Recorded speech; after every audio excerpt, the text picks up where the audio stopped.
bem-vindos a mais um webinar e hoje o nosso tema é como ajudar as crianças a melhorar as suas áreas com maior dificuldade. Essas dificuldades vão estar sendo debatidas nesse nosso encontro de hoje, no contexto de aprendizagem de línguas, no nosso caso, da língua inglesa. E para conduzir essa discussão, trazendo ideias e estratégias, eu, Karina Nazari, gerente de parcerias, vou estar juntamente com a nossa professora Ludmila, que atua hoje na nossa filial em Franca.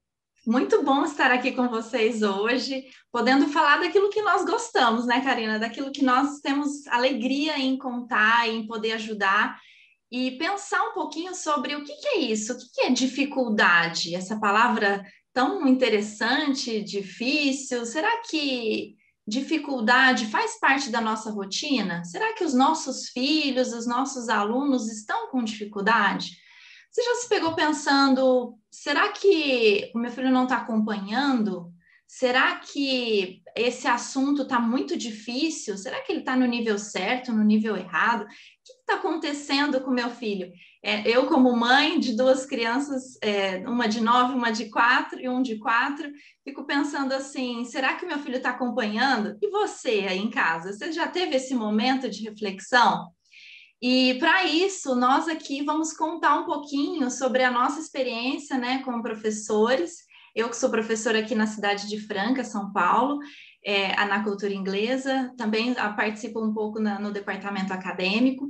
Vou contar um pouquinho sobre o que a gente tem de experiência e o que a gente pode entender melhor sobre as nossas crianças. E aí eu passo para a Karina. Karina, o que você pode contar para a gente sobre quem são as nossas crianças nesse momento tão especial e diferente que nós estamos vivendo? Essa é uma pergunta muito interessante e eu acho que essa é uma pergunta que, na verdade, contextualiza o que são as dificuldades, né? Porque para a gente entender o que é difícil para alguém, a gente precisa conhecer um pouco do contexto, da perspectiva e lembrar que esse contexto e essa perspectiva, eles estão dentro de um panorama que é sócio-histórico e cultural, né? Então, você não nasce sozinho, né? Você está dentro, sempre inserido numa esfera familiar, numa esfera escolar. Você, como pai e mãe, tem seus sentimentos, tem aí a sua historicidade, você quer passar isso para o seu filho. Por um lado, seu filho também já é um ser humano completamente diferente de você, e às vezes essa informação é muito óbvia, mas quando você é pai e mãe, é difícil você achar que o que funcionou para você não vai funcionar para o nosso filho, e às vezes isso acontece, né? Então, é interessante a gente pensar em quem é essa criança que está vivendo nos anos que estamos vendo todos nós, né? Por agora, 2021, né? Em que momento a gente está? E uma das coisas interessantes da gente perceber é que as questões que causaram ou que são consequências da pandemia, né, que a gente está vivendo, inclusive, elas estão presentes. E elas estão presentes dentro de uma perspectiva em que deixa a gente bastante por vezes ansioso e por vezes incerto do que vai estar por vir, porque é uma situação também inédita, né? Então, para isso, talvez seja interessante a gente pensar um pouquinho no que o Paulo Freire falava, nos contextos educacionais, onde a gente precisaria trabalhar com o inédito e o viável, né? Então, do que é inédito que a gente não consegue, o que de fato a gente consegue fazer? E uma das primeiras coisas que a gente consegue fazer é entender que a nossa educação, nós pais, e o nosso processo de escolarização é diferente dos processos dos nossos filhos, ou seja, memorizar uma tabuada que super funcionou para mim pode não ser o jeito que vai funcionar para o meu filho. O meu filho fazer estudos no Jamboard não é o mesmo jeito que eu me uso para fazer os meus estudos, né, fazer as minhas leituras. Então, assim, somos pessoas diferentes. E temos acesso a coisas diferentes. Então, essa nossa geração, essas crianças com essas dificuldades, também estão inseridas dentro de um contexto tecnológico. E essas tecnologias, elas podem, por vezes, ajudar esse momento ou trazer tantos inputs para a gente que a gente não consegue nem mais sair dela, porque são muitas escolhas que a gente vai fazer. Então, um primeiro ponto é entender que a gente é diferente, entender que a gente pertence a gerações diferentes e, portanto, momentos históricos diferentes.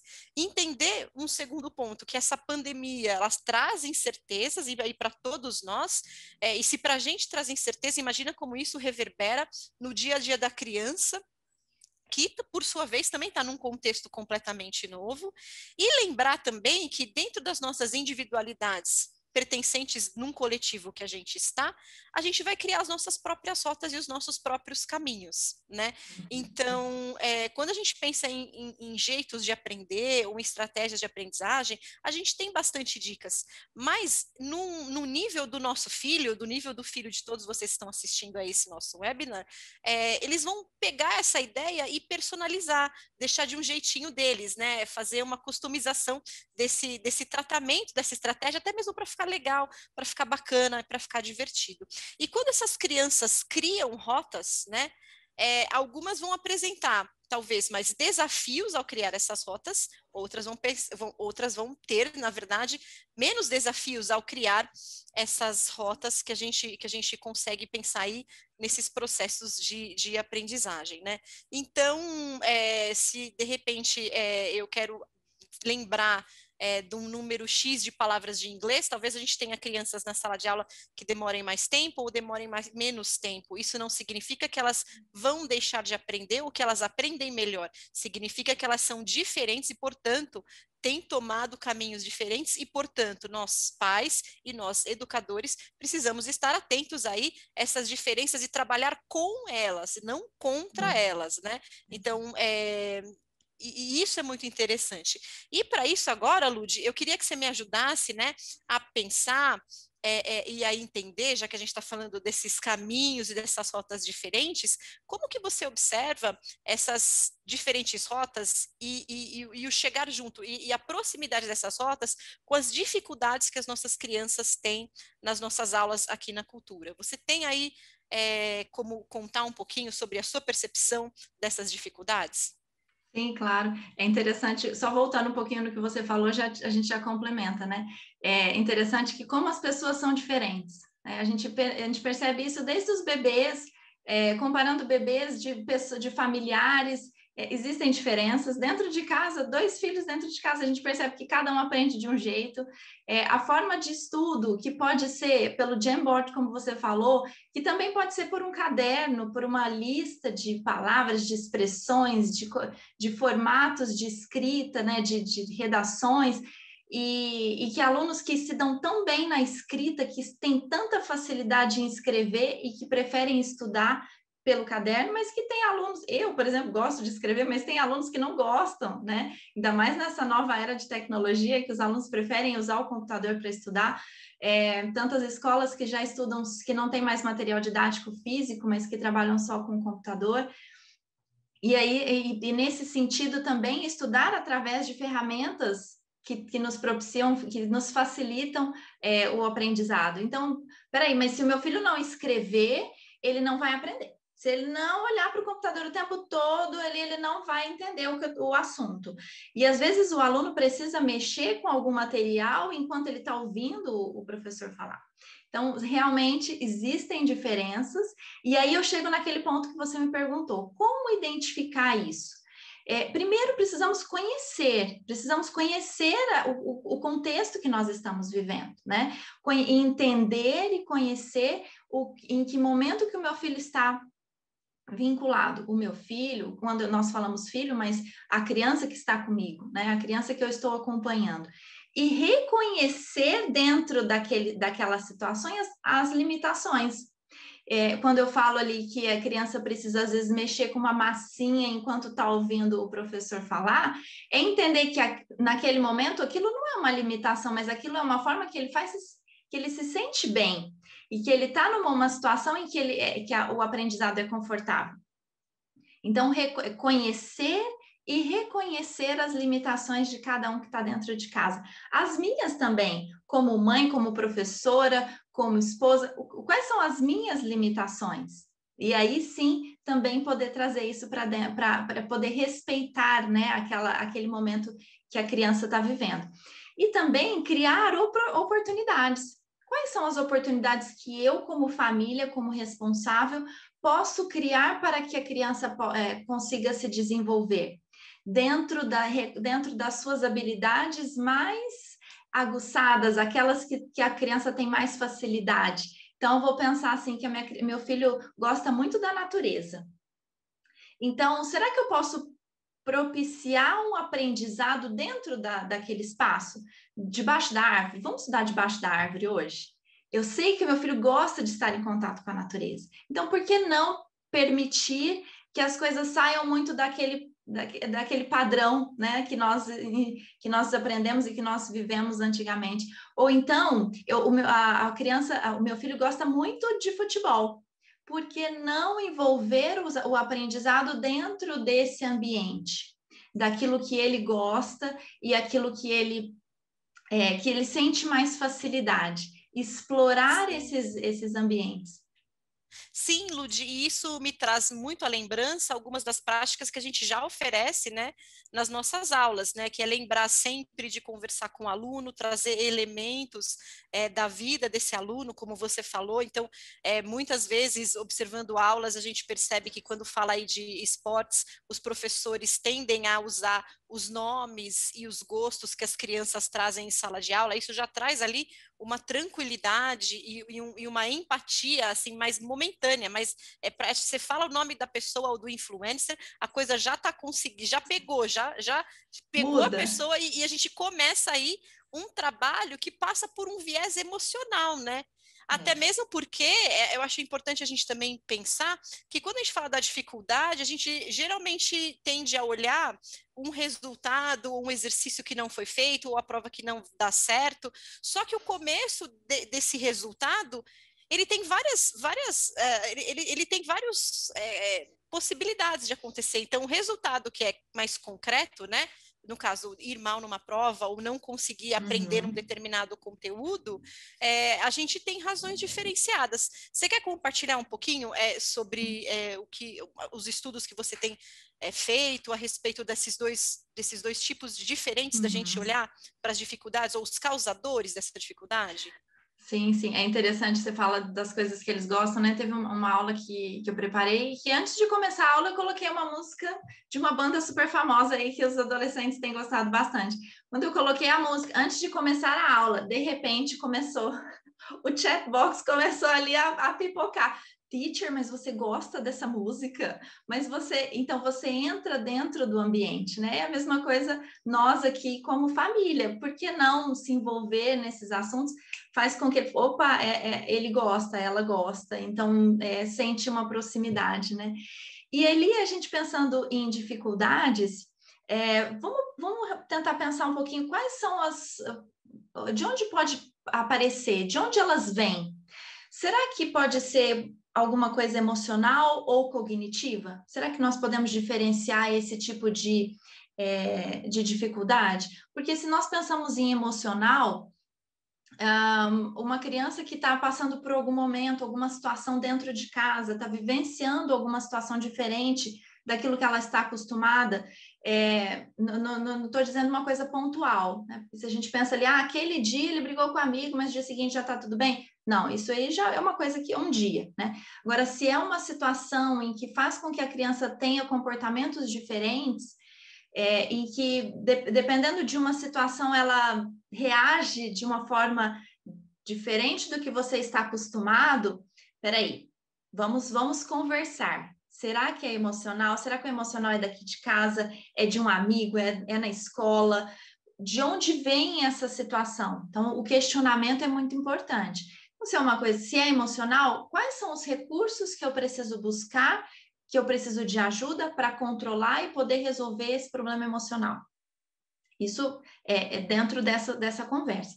Ou, se não é emocional, está tudo bem, não aconteceu nenhum episódio, será que algum ponto cognitivo? Será que alguma coisa dentro do aprendizado que precisa ser investigado?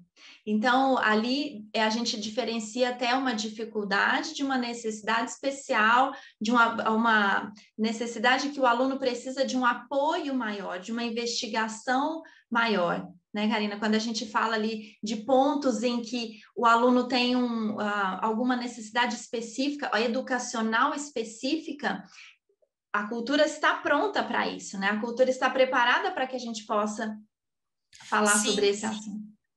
sim, e você tocou num ponto muito interessante, porque existe uma diferença, né, entre a dificuldade e uma necessidade educacional específica, né? E um dos pontos que você traz é justamente o prolongamento disso, né? Porque às vezes a gente fica chateado, tem a frustração, tem períodos, né? Enfim, às vezes de luto, né? Que você precisa ficar um pouco mais para dentro. Isso é super normal, faz parte do dia a dia de qualquer pessoa. Só que às vezes o prolongamento desse sentimento ou desses comportamentos chamam a nossa atenção enquanto professores e pais também para começar aí um processo de investigação. E quando a gente fala da necessidade educacional específica, que de fato é um processo investigativo e multidisciplinar, porque não é uma postura do professor ou só do pai, é um conjunto, né, de opiniões, sempre pensando aí no bem-estar da criança. Isso a gente precisa ter, de novo, um olhar mais conjunto, e ele se diferencia um pouco da dificuldade, porque uma coisa é eu ter dificuldade em memorização, outra coisa é a gente ter uma criança com TDAH, por exemplo. Então, são duas coisas que são diferentes, que precisam ter um carinho e um apoio diferenciado e precisam de ter apoio, né? E como você disse, independentemente do caso de ser uma só dificuldade ou ainda de trabalharmos com necessidades educacionais específicas, sim, é sempre importante lembrar que nós aqui na Cultura trabalhamos com uma pesquisa constante na questão da inclusão, a gente trabalha na formação dos nossos professores e no nosso próprio aprendizado em relação a isso, porque quando você começa a estudar as necessidades educacionais específicas, apesar delas terem nomenclaturas e descritivos, todos são diferentes, não existe uma receita que vai caber e vai dar conta de todos, porque somos humanos e complexos por natureza, né? Mas também a gente tem esse olhar, né, para esse aluno e para o cuidado desse aluno. Então é importante dizer que sim, a gente tem casos na cultura e, enfim, nas escolas em geral, onde alunos que têm dificuldades e alunos onde essa dificuldade ela passa um degrau que vai para além daquela dificuldade que alguma intervenção pontual do professor é necessária. E para isso, portanto, a gente vai precisar de outras intervenções, né, ou de outras pontuações, inclusive de uma equipe multidisciplinar, composta aí por médicos, psicopedagogos, psicólogos, professores, novamente lembrando que todo esse esforço e todo esse trabalho é sempre entendendo e acreditando no potencial da criança, do aprendizado dela, e olhando para essa criança também, Ludi, pelas possibilidades, né? Porque uma das coisas que a gente vê quando a gente fala de dificuldade é que a gente começa a usar dificuldade e daqui a pouco o menino não tem nem mais nome, ele vira dificuldade. E a gente precisa tomar um certo cuidado com isso, porque no mundo em que a gente está, na situação em que a gente está e na nossa crença em relação ao aprendizado, eu vou olhar para aquilo que ele produz, não para aquilo que ele falta, para aquilo que ele consegue, e não para aquilo que ele precisa fazer 35 vezes mais. Quando eu olho para aquilo que ele consegue, a gente consegue trabalhar o emocional, a gente consegue trabalhar o cognitivo, porque lembrando também para todo mundo que nos assiste, que a gente fala dessas divisões, mas entendemos também que a criança é um conjunto delas, né? Você não pega a criança e separa, a criança, essa parte sua é só cognitiva, essa parte sua... Não, a gente é esse mundo, né, de emoções que mora na gente. E é importante a gente entender que existe sim uma diferença e que a gente consegue aí trabalhar dentro das nossas limitações, como você também bem pontuou lá no começo, ideias e estratégias para que as crianças tenham todas, as que têm dificuldade, as que não têm dificuldade, as que têm necessidades educacionais específicas, de uma maneira melhor. Isso me leva também a pensar, Ludi, que a gente vem falando do contexto que essas crianças estão, falamos aí que existe uma diferença da dificuldade para a necessidade educacional específica, mas vamos falar um pouquinho das estratégias, então, né? Então, se eu professor percebo que a criança tem uma dificuldade, o que eu posso fazer para ajudar essa criança nesse processo aí de aprendizagem dela? Tá. Valorizando aqui também a importância da família nesse processo, né? Então, Karina, tudo isso que você comentou, como é extremamente importante, nós precisamos muito de toda uma equipe, mas também nós precisamos de uma parceria, né? Parceria escola e família, e essa família, como ela descobre oportunidades, estratégias dentro da rotina, porque ali em casa eu tenho uma rotina, eu crio um momento junto, então eu sei que aquela criança tem mais facilidade nesse ponto do que nesse, e também mostrar, nessa conversa entre família e escola, mostrar que existem outras oportunidades. Então, a família mostra, conversa, abre, e a escola também abre um leque de possibilidades para que isso possa melhorar e aumentar as chances de mais, com que o aluno faça e tenha sucesso no final, né? Não só no final, mas em todo o processo. E pensando em estratégias, a gente pode dividir essas estratégias em dois momentos, né? Dividir essas estratégias em o que a criança pode fazer e como que a família pode ajudar. E tem um momento também em que os dois estão juntos. Pensando em crianças e família, como que elas podem trabalhar juntas para que isso dê certo, para que essas estratégias funcionem? Então, vamos pensar assim, uma rotina. É importantíssimo manter uma rotina. Ah, mas com a pandemia ou com essas... Não consegui formar uma rotina, mas espera aí, dentro daquilo que é possível, dentro daquilo que é viável, né, Karina? O que eu posso flexibilizar e fazer e criar uma rotina? Hoje é segunda-feira, hoje é sábado, hoje é domingo, final de semana, dia de semana. Quais são as possibilidades que eu tenho dentro da minha rotina? E essa rotina fazer com que ela seja colaborativa. Não só que a família vai lá e cria uma lista, ou que a criança vai lá e faz uma lista que ela acha necessária. Não, vamos conversar, vamos ter uma oportunidade juntos de elaborar uma rotina para que seja proveitoso para todos, para que evite um desgaste daquela cobrança e para que a criança se sinta bem dentro daquela zona, daquele conforto que ele pode ter, sabendo o que precisa ser feito. Então, isso tudo tem um resultado. Você faz o aluno, a criança, como protagonista do seu próprio aprendizado. Ela sabe onde ela pode atuar, ela sabe quais são os momentos de estudo, quais são os momentos de diversão, quais são os momentos em que a família está junto. E esse processo é muito rico para todos os lados, né? E a escola também participa desse momento. E pensando nessa autonomia, a gente pensa também na escuta ativa. A família escuta quais são as angústias da criança, a criança fala aquilo que ela que está no coração, e trazendo dentro dessa rotina, que seja numa lousa, numa folha de papel, em post-its, né? Que você vai lá e cola post-it pelos lugares onde cada um vai achar a sua ferramenta, a sua estratégia de acordo com aquilo que é mais fácil. E essa escuta ativa facilita muito nesse momento em que o aluno quer conversar. E às vezes ele não tem a oportunidade de conversar com muitas pessoas, mas ali a família está ali pronta, né, para poder propiciar esse momento. Tem até uma frase que eu guardei aqui para a gente falar sobre, de Stephen Covey, que escreveu 7 Hábitos das Pessoas Altamente Eficazes. Ele fala que o tempo junto aos familiares é o momento em que acontece a profunda nutrição do coração e da alma. Então, nessas oportunidades, que seja no café da manhã, que seja num jantar, que seja ali organizando os materiais escolares, mesmo que sejam 5 minutos, mas essa relação é eterna. E é nesses momentos em que nós conseguimos tirar o melhor de todos.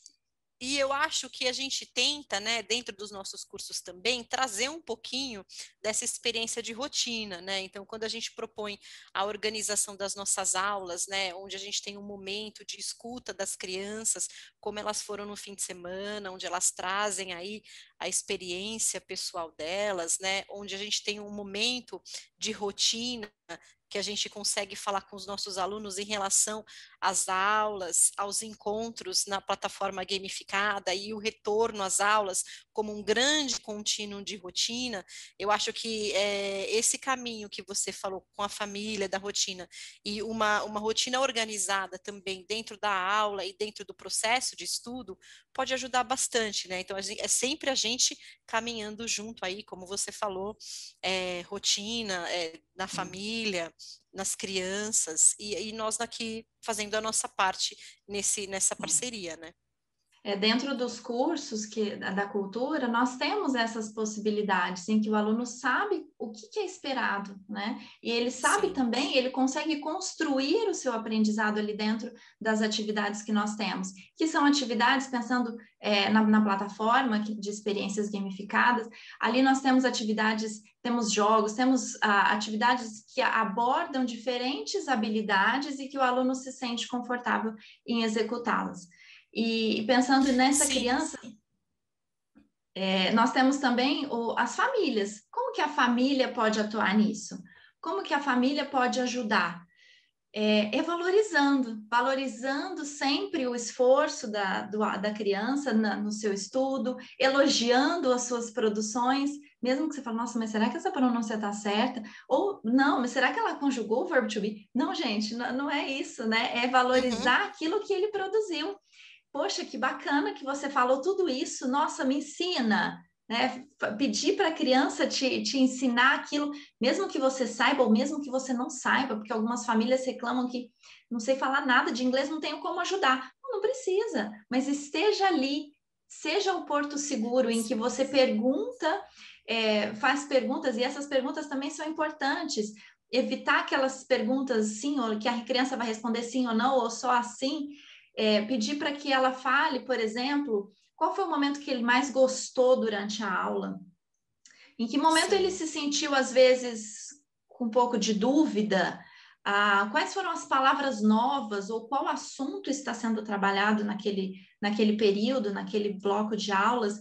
E aí nós vamos até ao guia das famílias, né? Os guia dos pais, que a cultura proporciona para os familiares. Nesse guia tem ali todos os assuntos que estão sendo trabalhados. Então, dentro daquele, se eu não falo inglês, eu tenho ali em português quais são assuntos que o aluno está estudando dentro daquele bloco, daquela semana, daquele mês. E aí eu posso falar assim, nossa, mas animais? Ou comida? Me conta um pouquinho mais aí, vamos estudar junto, vamos descobrir juntos novas possibilidades, não só aquelas da aula, mas em outras. Estamos jantando juntos. Quais comidas eu tenho aqui? Ah, mas eu não aprendi isso na aula. Não, mas vamos aprender juntos. Então, essa conversa, né, que a cultura proporciona para as famílias e que as famílias também podem trazer isso para dentro da sua rotina. Bom, Ludi, a gente estava conversando, né, e você mencionou de algumas ferramentas que o pai tem acesso, né, que é o guia, que traz aí algumas sugestões ou alguma ideia de rotina para o pai acompanhar a criança no dia a dia dela nos cursos da cultura. Só que a gente também tem outras, né, ferramentas que podem ajudar bastante, como, por exemplo, o nosso e-tutor. Então, quando a gente fala de dificuldade de aprendizagem, nem todo aluno gosta de perguntar as dúvidas para o professor diretamente, alguns preferem ser um pouco mais reservados, e com o nosso e-tutor seria um jeito de pais e alunos, né, fazerem algumas perguntas ou dúvidas sobre conteúdos da aula. Isso pode ser bastante interessante. Além disso, a nossa plataforma também traz conteúdos gamificados que vão permitir a repetição ou fazer de novo ou aprender com os erros durante esses exercícios que têm uma pegada bastante gamificada, que causa aí um impacto diferente do que você simplesmente escrever uma coisa, de repente descobrir que está errado, apagar no caderno. Como você vai estar nessa experiência com jogos e atividades mais interativas e dinâmicas, essa ambientação pode favorecer e engajar esse aluno a querer refazer, ou querer fazer mais, ou querer aumentar essa possibilidade aí de trabalho, né, e de contato com a língua, né, como a gente oferece. Acho que também um outro ponto bem bacana é a gente entender que quando a gente fala das dificuldades, às vezes a gente se atém a aspectos muito gramaticais e lexicais da língua, né? Então, ou a frase que não sai direito, ou não entendeu a pronúncia, e esquece de uma gama cultural que, por exemplo, a partir das nossas atividades culturais, a gente consegue oferecer. Então, às vezes, eu até tenho dificuldade em língua inglesa, só que eu gosto pra caramba de cantar. Então, se vincular aí ao nosso grupo de coral, pode ser um jeito muito interessante de eu pegar uma coisa que era dificuldade e transformar numa potencialidade, porque aí eu vou estar cantando, vou estar me divertindo e vou estar usando estas estratégias, inclusive, em outras situações formais de aprendizagem, quer sejam essas situações na própria cultura, nas escolas onde essas crianças estão, ou em quaisquer outros contextos aí de aprendizagem. Então, de novo, né? Quando a gente fala da dificuldade, o grande problema é olhar a dificuldade e esquecer que a criança tem uma gama de possibilidade, né? Que inclusive constitui essa criança de uma maneira, inclusive, bem mais ampla.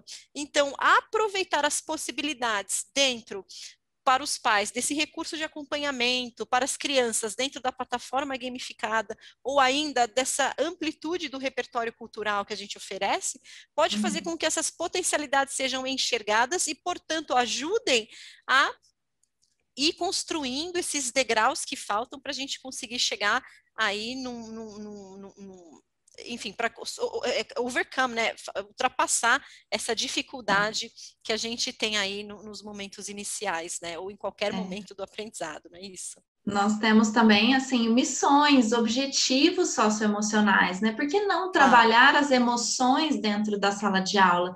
Por que não trabalhar a respiração? Por que não trabalhar a meditação? Então, essas atividades que nós fazemos dentro de sala de aula e também fazemos dentro dessa gama, dessas possibilidades culturais que a escola oferece, que a cultura inglesa oferece para as famílias. Então, aquele momento ali que não é uma aula com o professor, mas é uma aula de outros assuntos e que a família pode participar também, né? Por que não São cantar experiências, junto? né? Experiências, exatamente. E essas experiências contam muito, muito, né, mais para frente, quando essa criança crescer, entrar no mercado de trabalho, isso também é bem legal, né? É bem isso, exatamente. Bom, Ludi, a gente vem aqui conversando um pouquinho a respeito sobre as questões da dificuldade dos nossos alunos que têm dificuldades, né? E aí eu gostaria de retomar aqui para a gente sistematizar o nosso final, que nós começamos falando das diferenças, de quão diferente a aprendizagem está quando a gente compara as nossas crianças hoje e a nossa própria aprendizagem, né, alguns anos atrás. Falamos um pouquinho também sobre as dificuldades, né, e que há sim uma diferença entre ter uma dificuldade com o idioma e ter uma necessidade educacional específica e estar aprendendo um idioma, né, são dois contextos diferentes que merecem a sua atenção e que têm, da parte da cultura e com certeza dos pais, todo o caminho, todas as estratégias e os suportes para esse atendimento, e terminamos aqui contando, né, colaborativamente, algumas estratégias para que os pais trabalhem com as crianças, para que algumas ferramentas que os pais têm para fazer o acompanhamento desse trabalho, e falamos um pouquinho também de algumas coisas que a gente faz nas nossas aulas e de algumas outras ofertas, como por exemplo o nosso pacote cultural, que vai ajudar aí esse aluno a trabalhar com as suas potencialidades. É sempre bacana lembrar disso e fortalecer a ideia de que a gente olha para a possibilidade de aprendizagem, né? E é com essa fala que eu gostaria de agradecer a todos aqueles que estão nos assistindo, pela companhia, pelas trocas, né?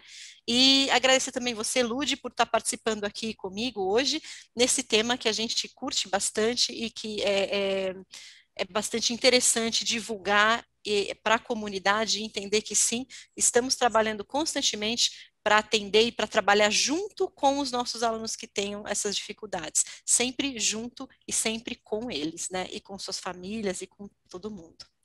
Exato. E é interessante tirar e acabar com alguns mitos, alguns Sim. caminhos que para nós era que para nós era o correto, era o certo e que não necessariamente é o melhor caminho para os nossos filhos, para os nossos alunos.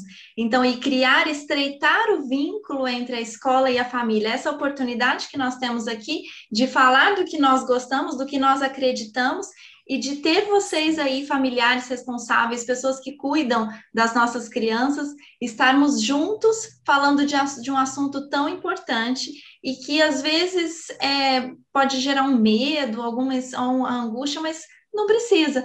Podemos conversar. Então, que esse caminho que nós abrimos agora seja um caminho de trocas, que novas possibilidades e oportunidades surjam a partir desse momento que nós vivemos.